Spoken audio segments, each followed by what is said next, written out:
मुलांच्या डब्याला काय द्यावे अशी जर तुम्ही लिस्ट बनवत असाल ना, तर त्या लिस्टमध्ये हा पदार्थ नक्कीच लिहून ठेवा.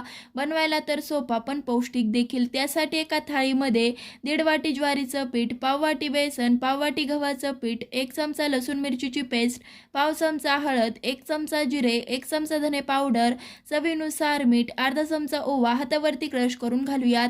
चिमूटभर हिंग, भरपूर सारी बारीक चिरलेली कोथिंबीर घालून मिक्स करून घेऊ.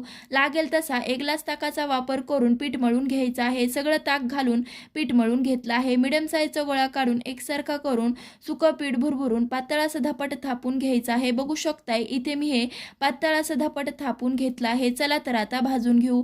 भाजण्यासाठी तवा आधीच गरम करून घेतला आहे. धपाट तव्यावर टाकताना पिठाकडची बाजू खाली करून दोन्ही साईडनी तेल लावून खमंग असं धपाट भाजून घ्यायचं आहे. रेसिपी कशी वाटली कमेंट करून नक्कीच सांगा. आवडल्यास लाईक शेअर सबस्क्राईब नक्कीच करा. धन्यवाद.